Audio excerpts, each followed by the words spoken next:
Hello, guys. So today I want to talk about the best advice that I use in my life for weight loss for health, and this advice is from Michelle McDaniel from her channel. My thoughts will probably offend you. John from Obese to Beast, and Greg Doucette from his channel with his name, and also from Danny from Clean and Delicious. So I want to share these tips with you guys because these are things that I've picked up from different videos. So I will have all of them together in this video.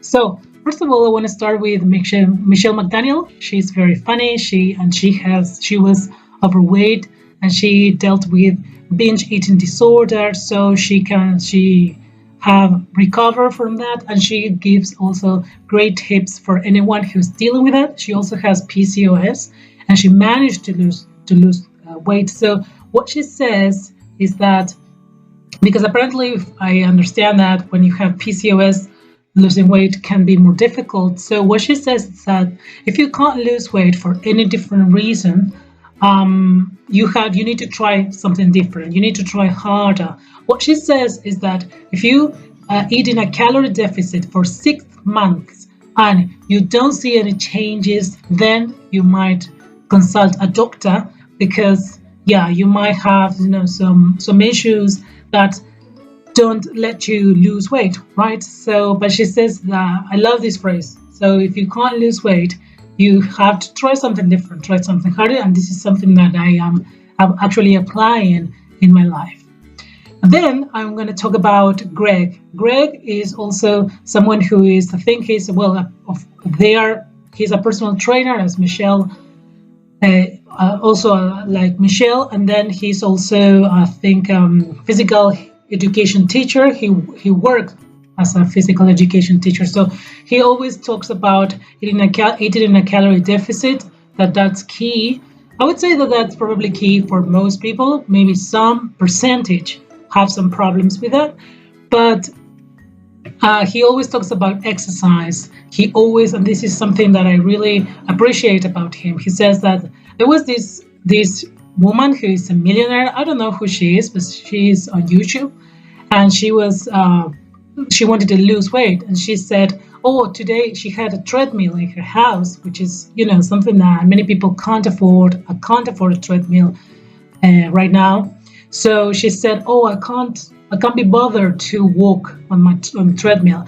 And he said like that was very painful for him, because as someone who worked as a physical education teacher for 11 years, he said that if you were in a hospital, you wouldn't be thinking that way. It's like exercise is a privilege.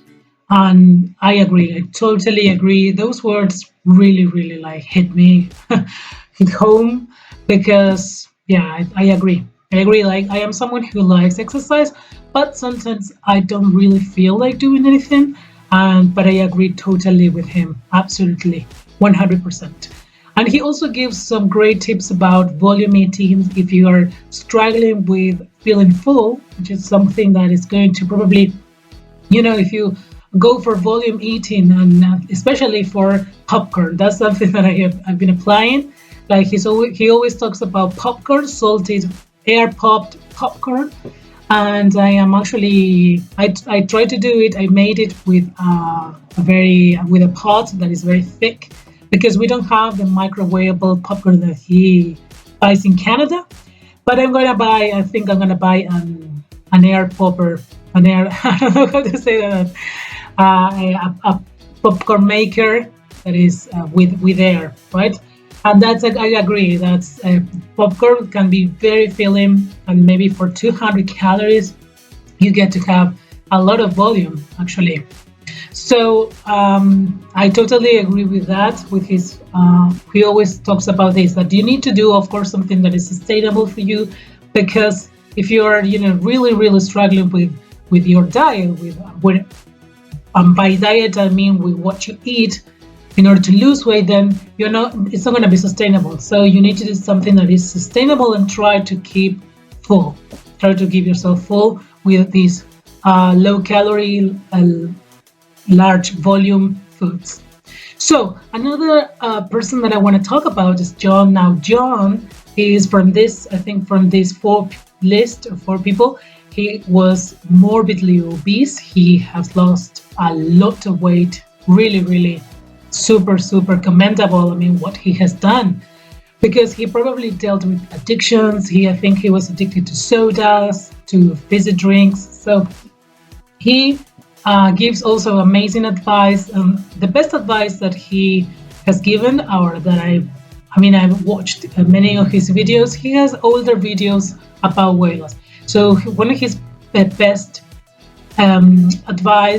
pieces of advice is also to do something that is sustainable. If you're doing something and you can't wait until that finishes, then it's not sustainable. You're doing probably, kind of like a crash diet, something that, most of us can do something that is kind of painful or difficult for a short period of time. But he also says that you need to do something that is sustainable in order to lose weight. And he also gives all other great tips. But yeah, basically that.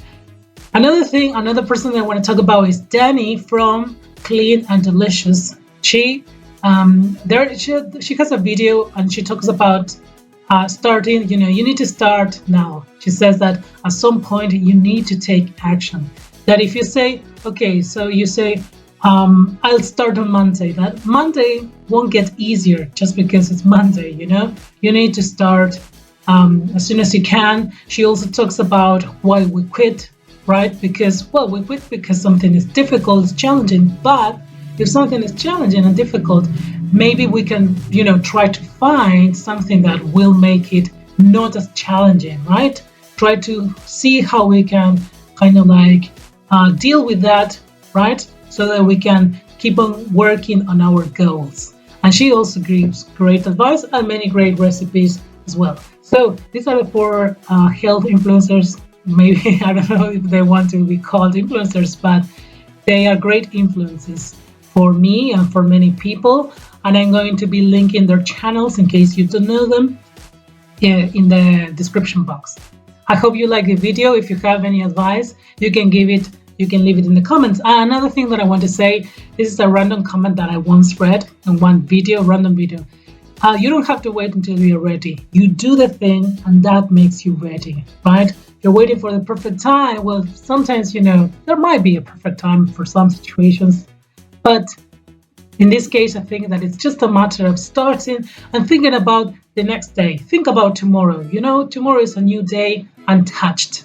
You have to think about tomorrow. Don't worry about what you're going to be doing. Now, this is what I'm trying to do. Don't worry about what's going to happen in 6 months or a year. Just think about tomorrow, one day at a time, and you do this, we can do this, right? Little by little. If one day for some reason you feel that you couldn't work towards your goal, you have the next day, right? A brand new day, again, untouched, right? Okay, bye-bye, guys.